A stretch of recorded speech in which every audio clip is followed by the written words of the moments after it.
নমস্কার, কেমন আছো তোমরা? শীতকাল তো পড়েই গেল, তাই সকালের জল খাবারে আজ আমি বানাবো বিহারের জনপ্রিয় একটি পরোটার রেসিপি। তাহলে চলুন আর দেরি না করে শুরু করা যাক আজকের রেসিপি। রানু দিদি রানু দিদি রানু দিদি রান্নাঘর। প্রথমে ময়দা নিয়ে নেব পরিমাণ মতো।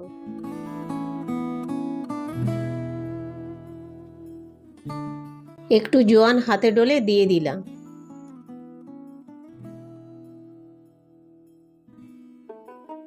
এবার এর মধ্যে স্বাদ মতো লবণ দিয়ে দেব।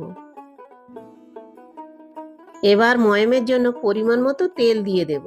তেলটাকে ময়দার সাথে ভালো করে মিশিয়ে নিতে হবে। অল্প চিনি দিয়ে দেবো এর মধ্যে।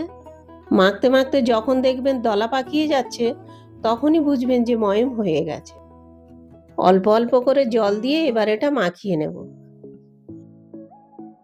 আরও একটু জল অ্যাড করলাম, ডোটা যাতে নরম হয়।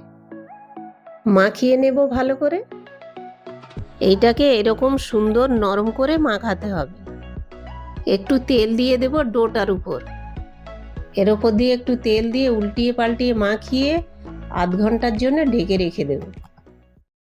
এবারে পরোটার পুর বানানোর জন্য একটি পাত্রে ছাতু নিলাম, পরিমাণ মতো লবণ দিলাম, জিরে ভাজা দিলাম, চিলি ফ্লেক্স দিলাম, গরম মশলার গুঁড়ো দিলাম, পেঁয়াজ কুচানো দিলাম, কাঁচা লঙ্কা কুচানো, রসুন কুচানো, আর সবশেষে দিয়ে দিলাম কুচানো ধনেপাতা।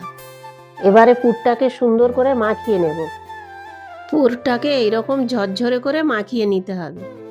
ডোটাকে লেচি কেটে নিয়েছি, এবার এর মধ্যে পুর ভরে নেব। লেচিটাকে আঙুল দিয়ে চেপে একটু গর্ত করে নিতে হবে। এবারে এর মধ্যে 2 চামচ পুর দিয়ে মুখটাকে ভালো করে সিল করে দেব। এই দেখুন, এটাকে আমি যেভাবে মুড়ছি আপনারাও ঠিক এইভাবে মুড়বেন, নইলে বেলার সময় কিন্তু ফেটে যেতে পারে। এই যে ঠিক এইভাবে। এবারে একে একে ধীরে ধীরে লেচিগুলো বেলে নেব।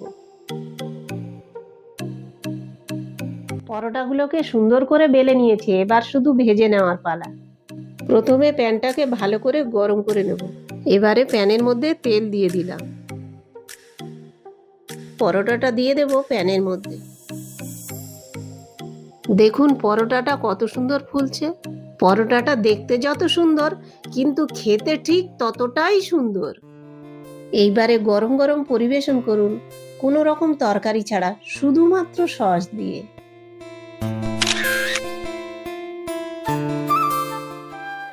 তাহলে চলো, দেখা হচ্ছে পরের ভিডিওতে অন্য কোনো রেসিপি নিয়ে।